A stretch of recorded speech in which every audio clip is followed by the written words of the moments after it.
Operations में कोई कमी नहीं आनी चाहिए। जहां जहां आपको टेंट विलेज बनाने की जरूरत है वहां पर आप टेंट विलेज बनाएं, और जहां पर अगर टेंट विलेज बना रहे हैं और वहां पर लोगों को एक जो टॉयलेट की या बाथरूम की सहूलत मौजूद नहीं है वहां मोबाइल बाथरूम्स रखें, और कोशिश ये करें कि टेंट विलेज बनाने की बजाय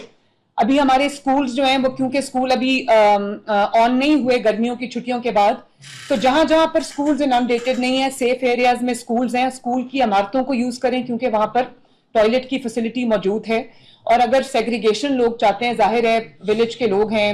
उनके अपने सेंसिबिलिटीज हैं, तो एक बिल्डिंग जो है वो खवातीन को दें, बच्चों को दें, और एक बिल्डिंग जो है वो मर्द हजरात को दें, ताकि वहां पर जो इंफ्रास्ट्रक्चर है वो मौजूद है और एक ही जगह पे लोगों को केटर करना आसान होता है। नंबर 1। नंबर 2, रिलीफ के अंदर हमें अपनी पूरी जो उनके लिए रिक्वायरमेंट है मेडिसिन की, एंटीडोट्स की,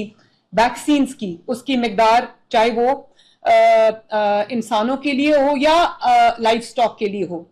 टीम्स को रेडी रखें। मैंने क्लिनिक्स ऑन व्हील्स, मैंने सबसे पूछा है, क्लिनिक्स ऑन व्हील्स जो है वो फंक्शनल हैं। नादिया, जहां पर क्लिनिक्स ऑन व्हील्स कम हैं और जो अगले आने वाले डिस्ट्रिक्ट्स हैं वहां पर आप उनकी तादाद ज्यादा करें, इंक्रीज करें,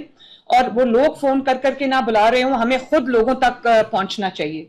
और मेरी गवर्नेंस का भी जो एक कॉर्नर स्टोन है वो ये है कि बजाय इसके कि लोग डिस्ट्रेस में आपको कॉल करते रहे, 15 पे कॉल करें या रेस्क्यू 1122 पे कॉल करें, हमें पता होना चाहिए, आपकी फील्ड फॉर्मेशंस ऐसी होनी चाहिए कि डीसी ऑफिस में, कमिश्नर ऑफिस में आपको ये पता हो